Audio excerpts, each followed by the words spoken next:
Apptrepreneur. Welcome to my channel and thank you for spending a few minutes of your time here with me today. And I am happy to be making this video. You know, the government's not doing a whole lot right these days, and I'm just gonna leave it at that. But this is something I believe is long overdue. And aside from the fact that I'm not sure how the government shutdown affects this at the moment, I think this is long overdue. So the FTC is suing Zillow and Redfin, alleging that the sites basically are an antitrust violation in online rental listings. Now, this is something I have believed for a while, and before we read the article, I'm going to share my opinion on this. I think Zillow and Redfin has actually made renting and selling property so much worse. You know, I don't want to sound like an old man or anything, but, you know, in the old days, you used to have these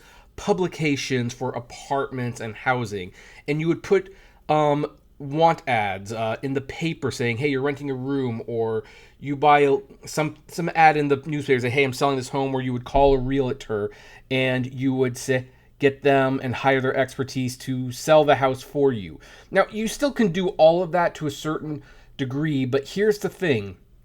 Properties and rentals varied wildly in price during these areas. Let me turn off the phone, because, you know, basically everyone was just kind of going off what experience told them the market was worth. And so that's why there would be some buildings where it's like, okay, it's a little cheaper because obviously not as great of a neighborhood, things like that. Some places were more expensive because, hey, much nicer building. And again, that happens to a certain extent. But one of the things that has happened now, and trust me, as someone who has lived in the LA and Orange County area for many years now and kind of saw the transformation live, is that now there are really crummy properties that are costing almost as much as the good properties, and most of the time the difference in price is just like $100 or $200. Like, you know, maybe enough to show the difference in the quality of the place, but nowhere near enough to actually be competitive. And it's probably because of sites like Zillow and Redfin. You can put your address in. Well, actually, you can't. You just can't. This is kind of the whole selling point. You put your address in, you say, I'm going to rent, and then they tell you, oh, by the way, this is what these other places are renting it for. And landlords feel like, oh, okay, well, if they're charging that, then we can charge that. And yet, clearly, that's not what the place is worth, because how many empty apartments and houses do we have in Southern California? And I'm just speaking from Southern California, never mind the rest of the country. Well, the FTC, I believe, is suing Zillow and Redfin for that. We're going to find out for sure why in a second. Let's read this article by Luke Fountain. The Federal Trade Commission is suing real estate giants Zillow and Redfin, alleging the two illegally conspired to reduce competition in the online multifamily rental listing market, the agency said Tuesday. In the complaint, the FTC alleges the companies violated federal antitrust laws earlier this year when Zillow paid Redfin $100 million to essentially rehost Zillow multifamily rental listings on Redfin and its sites. Okay, so obviously this part I wasn't talking about because I was not aware that they had done this. I hate that highlighter right there. Well, anyway, yeah, so there, it's highlighted now. So, because if they did this, then yeah, that's essentially creating a monopoly. That means that the price is going to be the same regardless what site you use. Now, I would argue the costs were pretty much the same regardless what site you were using anyway. Now, I'm not sure if that's just because the algorithm took the same data or if it's because Zillow was paying Redfin this $100 million. I don't know anymore. So let's continue. Zillow and Redfin own platforms such as Zillow Rentals and Rent.com. Oh, I didn't even realize that Redfin owned Rent.com. Are used by millions of Americans searching for their next home, the FTC said. As part of the arrangement, the agency said Redfin agreed to terminate contracts with its existing advertising customers and assisted Zillow in acquiring that business.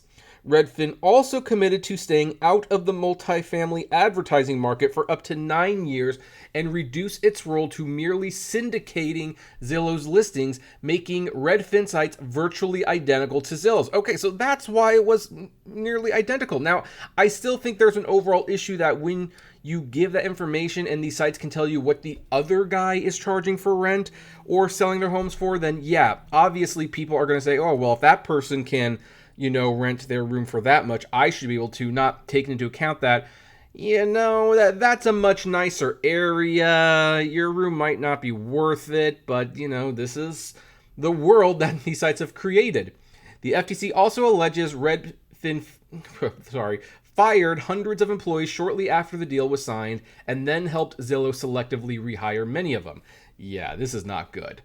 Quote, paying off a competitor to stop competing against you is a violation of federal antitrust laws, said Daniel Guarnera, I hope I pronounced that correctly, director of the FTC's Bureau of Competition, in a statement. Quote, Zillow paid millions of dollars to eliminate Redfin as an independent competitor in an already concentrated advertising market, one that's critical for rentals, property managers, and the health of the overall U.S. housing market. Following the FTC's announcement, shares of Zillow and Redfin parent Rocket companies fell sharply in afternoon trading. It'll probably be back because I'll tell you why in a second. Quote, our listing syndication with Redfin benefits both renters and property managers and has expanded renters' access to multi-family listings across multiple platforms, a Zillow spokesperson said in a statement. It is pro-competitive and pro-consumer by connecting property managers to more high-intent renters so they can fill their vacancies and more renters can get homes.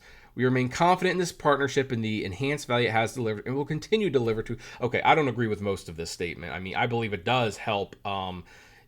property managers, but I don't think this helps renters at all. I don't believe it's pro-competitive. I don't believe it's pro-consumer. If anything, it has felt like a monopoly. I've always wondered, how does it feel like there's a monopoly on the housing market? This might be why it feels like there's a monopoly on the housing market. Heck, and Zillow's already been caught doing things like purchasing houses and then just leaving them empty so that they can basically say, okay, these are what these houses are worth, and so the algorithm can see that, and it pushes that price onto other people. There is a housing affordability crisis right now. It's actually kind of scary to think that 5 years ago, me and my wife were considering getting a home. We had a decent down payment, and yeah, the pandemic kind of screwed things up and everything, but why is it never recovered? Why do the houses all remain at sky-high prices when most of them have been empty for a couple years at this point? Something is wrong, and it should be noted that the Redfin spokesperson said in a statement the company strongly disagrees with the FTC's allegations. Well, I agree with the FTC in this case. But they do acknowledge that they have a partnership with Redfin, so... Anyway, the FTC's lawsuit seeks to unwind the agreement and may include requirements for divestitures or restructuring to restore competition in the rental advertising market. That would be good. I don't think that's going to happen. And there's a couple of reasons why I don't think that's going to happen. One, to do this would be very anti-business in the sense that it would break up a monopoly. And this current administration loves their monopolies. It loves their mergers. Heck, if anything... I bet you Zillow and Redfin would basically fight back by saying, hey, we're going to merge. And the current administration will say, go ahead, merge. That solves all the problems. Now, instead of two companies that are working together, there's just one company that controls the whole thing. That's one thing. But the second and probably more likely reason is because most of these companies end up settling. And I bet you Zillow and Redfin will write big checks. The FCC will consider the matter settled, and then they'll continue to do what they're going to do. And if they do get convicted, like Google was earlier, the punishment will probably be walked back. Originally, Google was caught in antitrust laws, and they were basically being told they had to sell Chrome, which I think was a fair punishment because Google does have a monopoly on the information when they have the search engine, the advertising analytics, the browser. the email, and in some cases the phone number, because they do have Google Voice, which, some people use Google Voice because it's free. But then, of course, you're giving all those calls and information to Google so that they can advertise. I think forcing them to sell Google Chrome was a good thing. But then Google basically said, hey, what if we just share the information from Chrome with everyone else? Can we keep it?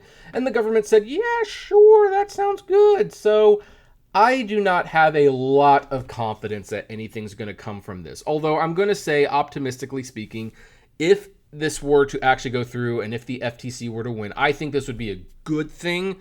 I actually think this is well overdue. And we've got to come up with a better algorithm or system that basically says, oh, all houses in this area are worth this much money, when really, there's different variables of what houses are worth. Why do the downtown houses that have street parking and everything cost the same as the suburban houses that have their own driveway? I don't know, but that's how it is right now, and that's how it shouldn't be. So anyway, I would like to know, what do you think of this lawsuit? Do you think this is a good thing? Do you think the FCC is actually going to, not FCC, the FTC is going to actually do anything? I would love to know. Comment below, like, favorite, share, subscribe, and as always, flame responsibly. Have a good one. Hey, you made it to the end. Thank you so much for making it to the end. Just a few more things. First of all, the names that you see on the screen, these are our Patreon and YouTube member supporters. And I thank each and every one of them. Their support helps me make exclusive videos for Patreon and YouTube members, as well as keep the channel running. And of course, is just of huge kindness to me. Also, don't forget to check out the iCritic-led podcast on Spotify, Apple, Google, Deezer, whatever podcasting service you listen to. It is there. We definitely want to see you there. And hey, there's also other videos that you can check out. So, check out these other channels, these other videos, especially that one. I think that's a really good one.